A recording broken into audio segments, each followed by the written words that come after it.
बिस्मिल्लाहिर्रहमानिर्रहीम। अस्सलाम वालेकुम students, my name is Abdurrahman and I am teaching you biology. Students, इस सेशन में हम एक छोटा सा टॉपिक है अल्टरनेशन ऑफ जनरेशंस, इसको स्टडी करेंगे। इंपॉर्टेंट है लॉन्ग क्वेश्चन के लिहाज से, और इसके साथ एक छोटा सा शॉर्ट क्वेश्चन अटैच्ड है अबाउट इट्स सिग्निफिकेंस। तो डिटेल्स बोर्ड पे देखते हैं। Alright students, the topic is alternation of generations. All right. अब स्टूडेंट्स जरा रिवाइज कर लें। How many groups of bryophytes we have studied until now. Okay, अभी तक हम 3 ग्रुप्स आपके सिलेबस में जो शामिल हैं वो पढ़ के आ चुके हुए हैं। The first group they were liverworts, hepaticopsids. Second group bryopsida, मसाए या मॉसेस जिनको हमने कहा, और third group they were hornworts and anthocerotopsida. Okay, अब इन तीनों ग्रुप्स के अंदर एक कॉमन फीचर था and there was alternation of generation. अब चूंकि ये सवाल आपको बोर्ड के एग्जाम में अलहदा से भी पूछा जा सकता है लॉन्ग क्वेश्चन के लिहाज से, तो इस वजह से हम इसको आज सेपरेट करके डिस्कस करने जा रहे हैं। ओके, और फिर इसके साथ एक इंपॉर्टेंट शॉर्ट क्वेश्चन है, that is about the significance of alternation of generation, कि अहमियत क्या है इस प्रोसेस की, तो इसको भी हम अलहदा से शॉर्ट क्वेश्चन के लिहाज से डिस्कस करेंगे। ओके, तो अब स्टूडेंट सबसे पहला सवाल हमारे ज़हन में ये आना चाहिए कि इस टॉपिक को याद किस तरह से रखा जाए। तो उसके लिए मैं आपको एक शॉर्टकट वे बताऊंगा कि आप आसानी से इसको याद कर सकें। ऑलराइट, और ये क्या है कि पहले हम सारे के सारी स्टेजेस एक लाइफ साइकिल में जो शामिल हैं ब्रायोफाइट्स के अंदर, उन सबको एनलिस्ट करते हैं और फिर इसके बाद इनकी डिस्कशन करेंगे, और साथ ही फिर मैं आपको बताऊंगा कि आपने ये लाइफ साइकिल ड्रॉ किस तरह से करना है। ओके, तो यहां पे आगाज कर रहे हैं एक नई टर्म के साथ, दैट इज नोन एज डिप्लोहैप्लॉन्टिक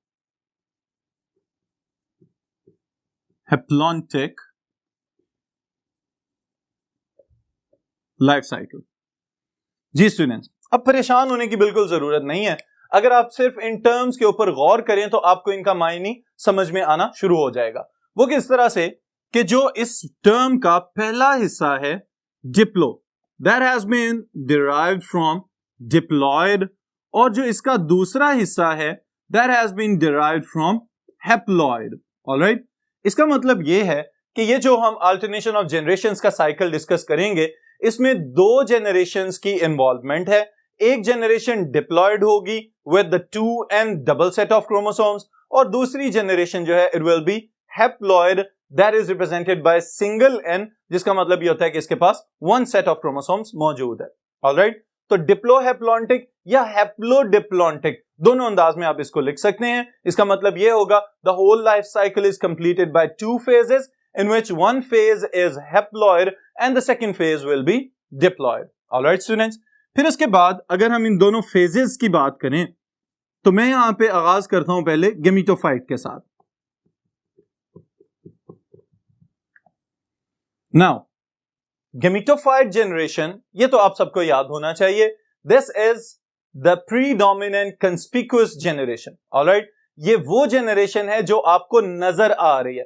यानी कि अगर ब्रायोफाइट्स का कोई पौधा आपको नजर आ रहा है तो इसका मतलब यह है कि असल में आपको उसका गेमिटोफिटिक फेज जो है वो ज्यादा प्रोमिनेंट नजर आएगा, क्योंकि जो थैलस है, जो वेजिटेटिव बॉडी है, वो ग्रीन कलर की है, और ग्रीन कलर होने का मतलब यह है कि ये इंडिपेंडेंट स्टेज है, और independent stage is the gametophyte stage. Alright, तो इसके साथ हम ये मेंशन कर लेते हैं, this is the haploid generation. Alright, that is represented by a single n. फिर उसके बाद स्टूडेंट्स याद रखिएगा, this is the dominant phase. Alright, dominant का मतलब गालिब। ओके, और इसके लिए एक और टर्म यूज हो रही है, कंस्पिक्यूअस। ऑलराइट, कंस्पिक्यूअस का मतलब होगा कि नुमायां स्टेज, वो स्टेज जो आपको नुमायां तौर पे नजर आ रही है। ओके, फिर उसके बाद इसके जो रिप्रोडक्टिव स्ट्रक्चर्स हैं, अगर हम उनकी बात करें तो रिप्रोडक्टिव स्ट्रक्चर्स के लिए एक कॉमन टर्म मैंने आपको बताई थी, दैट वाज गेमिटेंजिया। ओके, और यहां पे जो गेमीट प्रोड्यूसिंग स्ट्रक्चर्स अलग अलग से मेल और फीमेल गेमिटोफाइट्स में प्रोड्यूस होंगे, they are what? Antheridia. Alright, antheridia are the male reproductive structures. Okay, और याद रखने वाली बात यह है कि गेमिटोफाइट जनरेशन खुद क्या है? हैप्लॉइड। तो antheridia they are produced by mitosis, और माइटोसिस की खसूसियत ये है कि the number of chromosomes remains the same. तो इसका मतलब ये एक जनरेशन गेमेटोफाइट है, तो इसमें जो गेमेटोफाइट रिप्रोड्यूसिंग स्ट्रक्चर्स पैदा हो रहे हैं दे आर आल्सो हैप्लॉइड। तो इसका मतलब ये है antheridia they are also haploid, okay. और एंथेरिडिया को हम अगर डिफाइन करना चाहें तो हम कह सकते हैं they are the male reproductive organs और स्ट्रक्चर्स। ऑलराइट स्टूडेंट्स, फिर इसी के साथ अगर मेल एंथेरिडिया है तो what is the name of the female reproductive structures? They are archegonia.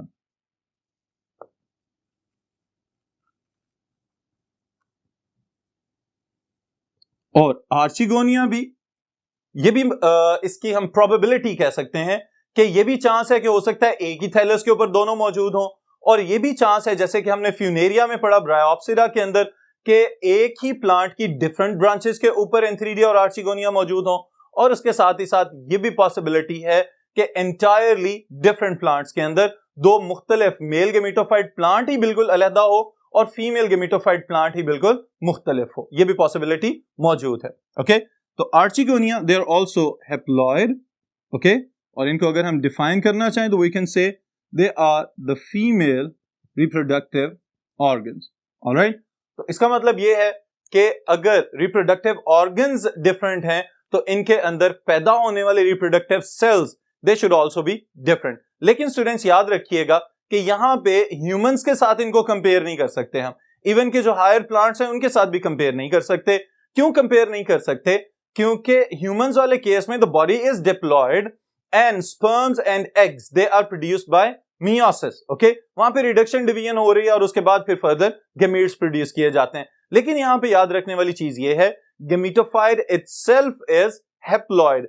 अगर गेमेटोफाइट खुद ही हैप्लॉइड है तो इसका मतलब ये है कि उसके जो गेमीट्स अगर हैप्लॉइड बनाने हैं तो माइटोसिस की जाएगी, यानी कि वो वाली सेल डिवीजन जिसमें chromosome number it should remain same as it was present in the vegetative body, alright. तो ये चीज हम यहां पे लिख लें। The antheridia they produce spermatozoids or antherozoids, all right। spermatozoids और antherozoids एक ही स्ट्रक्चर के दो नाम हैं and they are generally known as sperms, okay। और sperms के साथ में ये जुमला लिख रहा हूं, they are produced by mitosis and are N for haploid, alright students। तो एंथेरोजॉइड्स या स्पर्म्स माइटोसिस के जरिए पैदा हो रहे हैं and they are haploid, okay. फिर इसी तरह अगर फीमेल रिप्रोडक्टिव स्ट्रक्चर्स में पैदा होने वाले गेमीट्स की बात करें तो दे आर एग्स, ऑलराइट। अब यहां पे एक अहम बात मैं आपको बताता चलूं कि एक ही गेमेटोफाइट के ऊपर क्लस्टर्स में आर्चिगोनिया भी मौजूद हो सकते हैं, ओके। और ये बात आपको ऑब्जेक्टिव के लिहाज से मैं बताता चलूं कि एंथेरिडिया हो या आर्चिगोनिया हो, जब कभी भी क्लस्टर्स की फॉर्म में मौजूद होंगे तो इनके दरमियान में स्टीराइल हेयर्स मौजूद होते हैं and these sterile hairs are known as paraphyses, alright. तो ये आपके लिए एक मल्टीपल चॉइस क्वेश्चन स्टेटमेंट है। फिर एग जो है it is also haploid, all right, and it is also produced by mitosis, all right students। अब अगर एंथेरिडिया में एंथेरोजॉइड्स प्रोड्यूस हो रहे हैं, आर्चिगोनिया में एग पैदा हो रहा है, तो इनका अगला स्टेप क्या होना चाहिए? That should be the fusion of the gametes. और जैसे ही गेमीट्स फ्यूज करेंगे तो उस प्रोसेस को हम कहेंगे फर्टिलाइजेशन। फर्टिलाइजेशन होने के बाद जो एक डिप्लॉयड स्ट्रक्चर हमारे सामने आएगा that is usually known as zygote. लेकिन यहां पे हम इसका एक और नाम रख रहे हैं और इसको मैं अलहदा से नई जो जनरेशन स्टार्ट होगी उसका आगाज कहूंगा कि यहां से डिप्लॉयड जनरेशन का आगाज होने लगा है। और वो डिप्लॉयड जनरेशन कौन सी है? That is the sporophyte generation. इसके लिए स्टूडेंट्स एक और टर्म भी हम मेंशन कर सकते हैं, that is known as oospore, alright. That is basically the zygote formed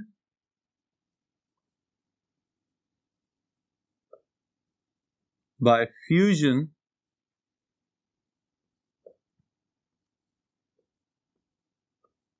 of gametes, and these gametes were haploid, itself oospore is diploid. All right, that is 2n. यहां पे एक मल्टीपल चॉइस क्वेश्चन स्टेटमेंट मैं आपको बता दूं, and that is what oospore or the zygote is the beginning of the diploid generation, that is the sporophyte generation. All right, फिर इसके बाद क्या होगा स्टूडेंट्स कि इसकी फर्दर ग्रोथ और जर्मिनेशन का प्रोसेस चलता जाएगा और हमारे पास अगली जनरेशन आ जाएगी, that is the sporophyte generation.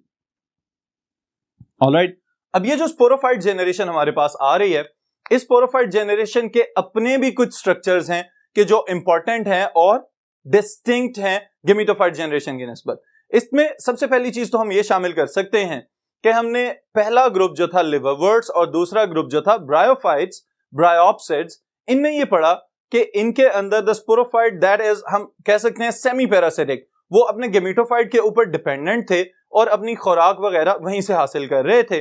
लेकिन जो लास्ट ग्रुप स्टूडेंट्स हमने पढ़ा दैट वाज एंथोसेरोप्सिडा. एंथोसेरोप्सिडा के अंदर हमें ये पता चला कि the sporophyte it has developed its own photosynthetic tissues, और ये थोड़ी सी एडवांसमेंट हुई जिसकी वजह से जो स्पोरोफाइट की डिपेंडेंस थी गेमेटोफाइट के ऊपर वो पहले की निस्बत थोड़ी सी कम हो गई. ऑलराइट, तो ये चीज हम अगर यहां पे लिखें तो we can say mostly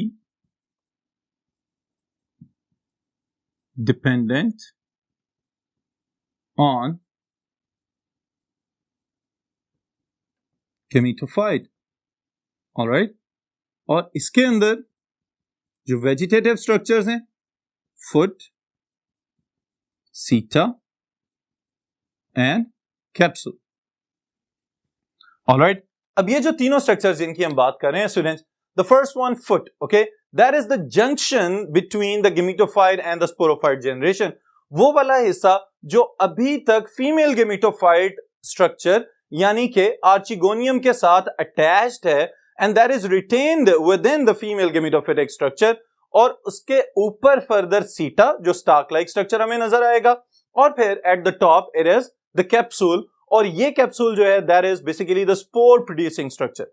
alright, तो ये इस तरह से सीक्वेंस के साथ तीनों वेजिटेटिव स्ट्रक्चर्स ग्रो करेंगे फॉर द स्पोरोफाइट जनरेशन. लेकिन याद रहे the sporophyte generation is genetically diploid.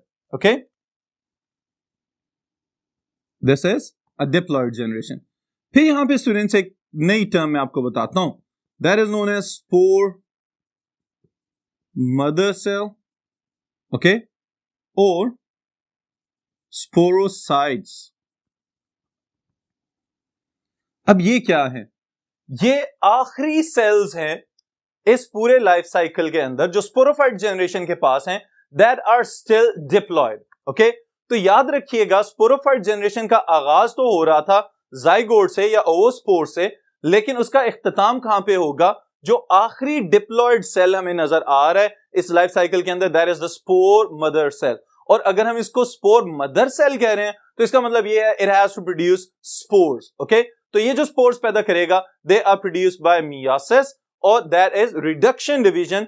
एक सेल से 4 नए सेल्स बनेंगे और ये चारों cells genetically they will have half the number of chromosomes as it was present in the spore mother cell. Okay, तो इसका मतलब यह है कि अब क्रोमोसोम्स की तादाद पहले की निस्बत आधी रह जाएगी. स्पोर मदर सेल खुद तो डिप्लॉयड है, लेकिन जो स्पोर्स इससे पैदा होंगे they will be haploid. तो इसी स्टेटमेंट को अगर हम एक और एस्पेक्ट से देखें तो हम ये कह सकते हैं कि the production of spores that are haploid is the beginning of the next gametophyte generation. Okay, तो गेमेटोफाइट जनरेशन हैप्लॉइड जनरेशन है, और वो पहले सेल्स जो हैप्लॉइड हैं इस लाइफ साइकिल के अंदर, they are produced by the capsule and they are spores, और इन स्पोर से फर्दर मेल और फीमेल गेमेटोफाइट्स पैदा किए जाएंगे. ओके, सो यहां से फिर स्पोर्स प्रोड्यूस किए जाएंगे,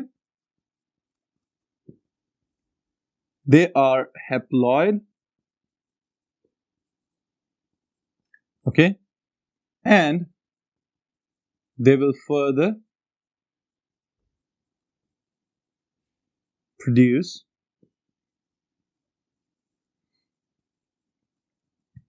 the gametophyte generation. Alright students, अब स्पोर्स जैसे ही किसी सुटेबल जगह के ऊपर सुटेबल सबस्ट्रेट पे गिरेंगे, वहां से फिर जर्मिनेट करना शुरू होंगे और इनकी जर्मिनेशन के लिए एक और इंपॉर्टेंट शॉर्ट क्वेश्चन भी है और मल्टीपल चॉइस क्वेश्चन स्टेटमेंट भी बन सकती है। वो क्या है कि when the spores of the bryophytes they land on a suitable habitat, they grow in an alga like filamentous structure. Okay, और उस एल्गा लाइक फिलामेंटस स्ट्रक्चर को हम क्या कहते हैं? That is protonema.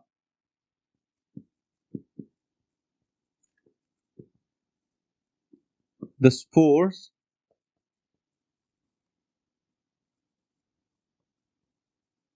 germinate into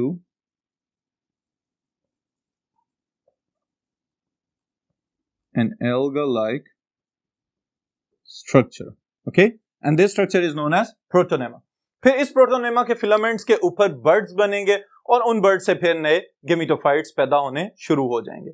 alright students, ये तो हो गई एक्सप्लेनेशन जिस सीक्वेंस में आपने इस सवाल को लिखना है और याद करना है। ओके, लेकिन अगर लॉन्ग क्वेश्चन के तौर पे आ रहा है तो इसका मतलब ये है कि आपको साथ इसका स्ट्रक्चर भी ड्रॉ करना पड़ेगा और वो स्ट्रक्चर किस तरह से ड्रॉ करना है ये मैं आपको अगले बोर्ड पे बताता हूं। This is about the life cycle of the bryophytes and alternation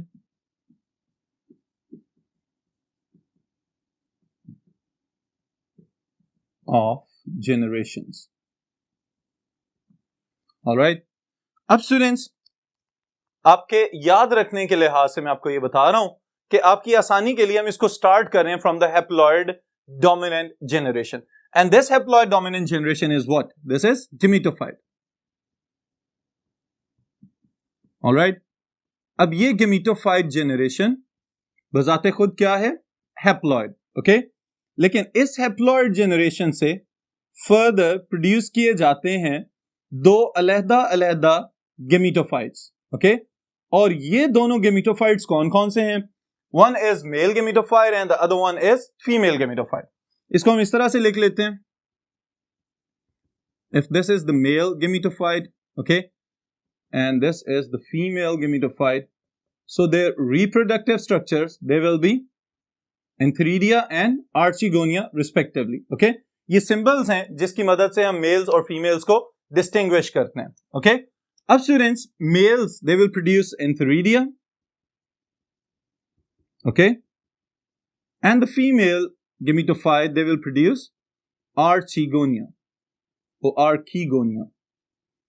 All right, अब एंथेरिडिया के अंदर माइटोसिस के अमल के जरिए क्या प्रोड्यूस किया जाएगा? स्पर्मेटोजोइड्स। Okay,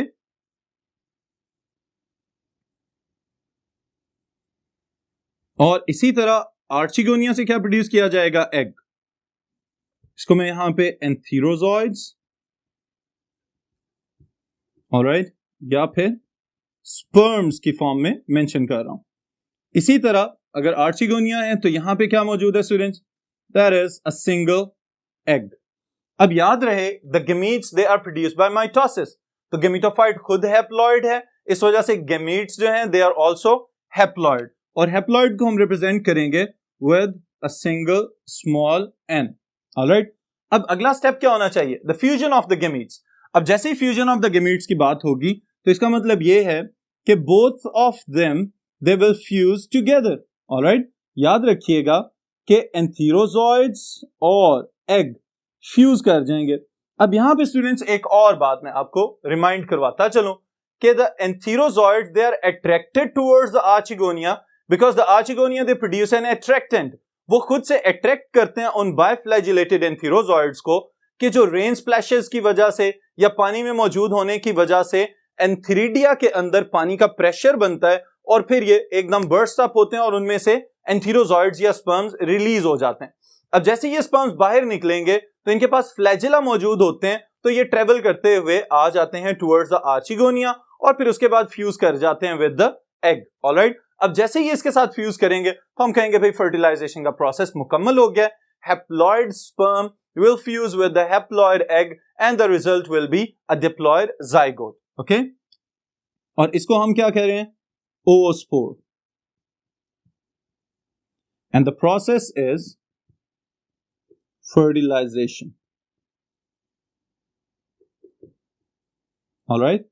And this is the diploid beginning of the next generation. उसके बाद the oospore, it germinates and grows into a bigger plant-like structure that is the sporophyte. Okay? अब ये जो sporophyte generation यहां पे बनी है स्टूडेंट्स, इसके मेन कंपोनेंट्स कौन कौन से हैं? Foot, seta and capsule. और फिर इसके अंदर जो मेन हमारे पास रिप्रोडक्शन के लिहाज से लाइफ साइकिल को कंप्लीट करने के लिए स्ट्रक्चर बन रहा है, that is the capsule. Alright, और स्पोरोफाइट जनरेशन खुद डिप्लॉयड है। ओके, तो कैप्सूल के जो वेजिटेटिव स्ट्रक्चर्स हैं सबके सब, जो सेल्स इसके हमें नजर आ रहे हैं, जो लेयर्स वगैरह बना रहे हैं, वो सबके सब तो डिप्लॉयड होंगे, लेकिन जो स्पोर मदर सेल्स हैं they are diploid and they have to undergo meiosis right now. अब जैसे ही मियोसिस होगी तो एक स्पोर मदर सेल से 4 स्पोर्स बनेंगे और उन स्पोर्स को फर्दर डिस्पर्स कर दिया जाएगा। अब फिर अगर हम इसको फर्दर याद रखना चाहें तो हम कह सकते हैं from the capsule the spores are produced. Alright, और इन स्पोर्स की जो जर्मिनेशन होगी that will be in the form of protonema. Okay, वो उसी तरह फिलामेंटस स्ट्रक्चर्स बनाएंगे और फिर उन फिलामेंट से फर्दर अगली गेमेटोफाइट जनरेशन जो है उसका आगाज हो जाएगा and the life cycle it will go on. Alright students, अब आपकी याद दहानी के लिए मैं यहां पे मेंशन कर रहा हूं कि कौन से स्टेप के ऊपर किस तरह की सेल डिवीजन हो रही है, क्योंकि ये आपको एमसीक्यूज में पूछा जा सकता है। Okay, now the antheridia they will form antherozoids and the egg by mitosis. इसकी वजह अब तक तो आपको याद हो जानी चाहिए, because antheridia and archegonia they themselves are haploid, that's why they have to produce the enterozoids and egg by the process of mitosis. Okay, और फिर उसके बाद जब oospore से स्पोरोफाइट बन रहा है तो यहां पे माइटोसिस चल रही है। ओके, स्पोरोफाइट के अंदर जितनी भी ग्रोथ चल रही है वो सारी की सारी माइटोसिस के अमल के जरिए होगी, और फिर उसके बाद जब कैप्सूल से फर्दर स्पोर्स की प्रोडक्शन होगी तो यहां पे रिडक्शन डिवीजन हो जानी चाहिए, दैट इज मियोसिस, और it is sometimes also known as meiosis. Okay, तो ये स्टूडेंट्स हमारा सारे का सारा लाइफ साइकिल है ब्रायोफाइट्स का, जिसको कंप्लीट किया जाता है bye 2 generations. One is haploid generation and the other one is diploid generation. That's why this is known as haplodiplontic life cycle or diplohaplontic life cycle. Alright, फिर इसके बाद जो इसके साथ हमने एक शॉर्ट क्वेश्चन ऐड करना है, that is about the significance of alternation of generations. अब याद रखें कि इसी लाइफ साइकिल को अगर हम देखें स्टूडेंट्स, तो स्पोरोफाइट के अंदर कैप्सूल की फॉर्मेशन के बाद जो सेल डिवीजन हो रही है that is for the spore formation and cell division is meiosis. Meiosis के अंदर एक काम ये होता है कि जो जीन्स हैं उनको रीशफल कर दिया जाता है, उनका तबादला कर दिया जाता है बिटवीन डिफरेंट क्रोमोसोम्स। अब अगर तो इनका तबादला किया जा रहा है तो इसका मतलब ये है कि अच्छे जीन्स जो हैं उनको हमेशा अडॉप्ट किया जाता है, उनको अपने पास रिटेन करके रखा जाता है। स्पोर्स जैसे ही जमीन के ऊपर गिरेंगे इनसे फर्दर क्या बनेंगे? गेमेटोफाइट्स। जिन गेमेटोफाइट्स के पास सक्सेसफुल जीन्स मौजूद होंगे वो तो सरवाइव करेंगे और रेजिस्ट करेंगे against the environmental disastrous conditions. लेकिन दूसरी तरफ अगर किसी गेमेटोफाइट के पास कुछ वीक जीन्स मौजूद हैं तो वो आहिस्ता आहिस्ता खुद ही गेमेटोफाइट खत्म होता चला जाएगा। तो बाकी ऑर्गेनिजम्स की तरह जैसे एनिमल्स हैं या माइक्रो ऑर्गेनिजम्स हैं, प्लांट्स के अंदर ब्रायोफाइट्स और इवन के higher plants they are also adapting day by day. हर दिन गुजरने के साथ इनके अंदर भी जेनेटिकली भी एवोल्यूशन को कहीं ना कहीं सपोर्ट किया जा रहा होता है कि जितने रेजिस्टेंट जीन्स होंगे उतना वो ऑर्गेनिज्म सक्सेसफुल होता चला जाएगा। अब इसी लिहाज से ये काम तो स्पोरोफाइट कर रहा है, तो आपके ज़हन में ये बात भी आनी चाहिए कि क्या गेमेटोफाइट फर्टिलाइजेशन के टाइम या गेमेटोजेनेसिस के टाइम गेमीट बनाने के वक्त उसके अंदर भी कोई रीशफलिंग ऑफ जीन्स का प्रोसेस हो रहा है? तो दैट इज नो। ऑलराइट, यहां पे ऐसा कोई अमल नहीं होता क्योंकि the gametes they are produced by mitosis, और माइटोसिस में जो नॉर्मल लिविंग ऑर्गेनिजम्स के अंदर सेल डिवीजन चल रही है वहां पे किसी किस्म की रीशफलिंग और कोई भी रिकम्बिनेशन का अमल नहीं होता। तो इस वजह से गेमिटोफाइट जेनरेशन खुद जो बन रही है स्पोरोफाइट से, उसके अंदर हर आने वाली जेनरेशन में नए जीन्स होंगे, लेकिन जो gametophyte further spore producing generation पैदा कर रही है उसमें कभी भी कोई जेनेटिक चेंज हमें नजर नहीं आएगी। ऑलराइट स्टूडेंट्स, तो इस सेशन को यहीं पे खत्म करते हैं। इसको याद रखिएगा, लॉन्ग क्वेश्चन के पॉइंट ऑफ व्यू से अगर आ जाए तो आप सिग्निफिकेंस इसके साथ मिला के लिख दें, लेकिन अगर अलहदा से पूछ लिया जाता है खाली सिग्निफिकेंस तो आप 3 या कम से कम 4 पॉइंट्स जो हैं इसके साथ मेंशन कर दें, तो इंशाल्लाह ताला it will be a full short question. फिर इंशाल्लाह ताला मुलाकात होगी नेक्स्ट सेशन में नेक्स्ट टॉपिक के साथ।